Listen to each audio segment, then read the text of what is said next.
যমুনা নদী ঘেঁষা চর, প্রকৃতির সঙ্গে লড়াই করেই এখানকার মানুষের জীবন চলে। আর এই চরের এক প্রান্তে একসময় সমাজের সবচেয়ে অবহেলিত জীবনের ভার বইতেন মেহেরুন। তৃতীয় লিঙ্গ পরিচয়ের কারণে পরিবার ও সমাজ থেকে ধীরে ধীরে ছিটকে পড়েন তিনি। সহপাঠীদের কাছ থেকে টাকা তোলাই হয়ে ওঠে জীবিকার একমাত্র পথ। ছিল না স্থায়ী ঘর, ছিল না নিশ্চিত ভবিষ্যৎ। কিন্তু ভিক্ষার জীবনে আটকে থাকতে চাননি মেহেরুন। নিজের ঘামে বাঁচার ইচ্ছাই তাকে নতুন পথে হাঁটতে শিখিয়েছে। অন্যের জমি বর্গা নিয়ে শুরু করেন চাষাবাদ। মাটিতে হাত দিয়েই খুঁজে পান আত্মসম্মান। স্ট্রবেরি সুপার ডটেড ও ক্লাসিক ভ্যারিয়েন্ট সেন্সেশন জাগুক শিহরণ। পাশাপাশি গরু, ছাগল আর ভেড়া পালন করে নিজের আয়ের পথ তৈরি করেছেন নিজেই। সমাজসেবী মামুন বিশ্বাসের সহযোগিতায় মাথার উপর উঠেছে একটি নিরাপদ ঘর, যা শুধু একটি ঘর নয়, এটা মেহেরুনের জীবনের স্থায়িত্বের প্রতীক। মানুষের কাছে 10 টাকার জন্য হাত পাতলে মানুষের নানান কথা বলতো।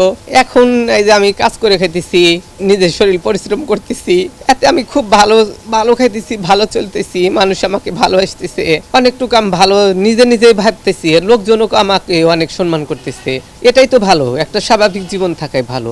একজন মায়ের চোখে আজ শুধুই নিজের বেঁচে থাকা নয়, মেয়ের স্বপ্নটাই সবচেয়ে বড় প্রাপ্তি। সিরাজগঞ্জের বেলকুচি উপজেলার মকিমপুর চরের মেহেরুন সমাজের একজন আইডল। তার দেখানো পথ অনুসরণ করবে পিছিয়ে পড়া তৃতীয় লিঙ্গ পরিচয়ের মানুষগুলো, এমনটাই মনে করেন সমাজসেবী মামুন বিশ্বাস।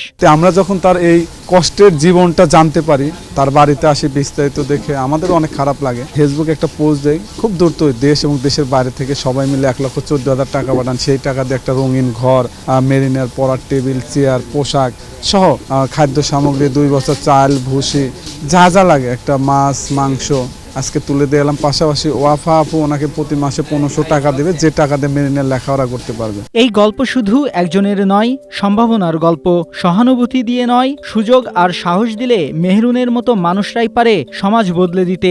নিজেই উদ্যোগ নিয়ে একটা বাড়ি তৈরি করে সেখান থেকে কিছু জমি বর্গা রাইখে সে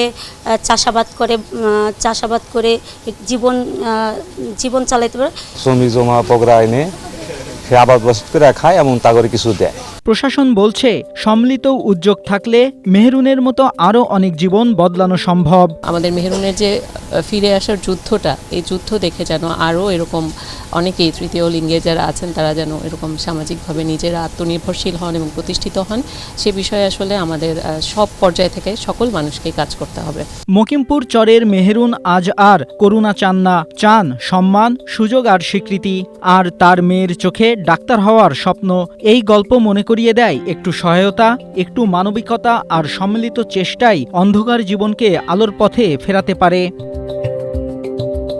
নাইমুল হাসিব, এশিয়া পোস্ট।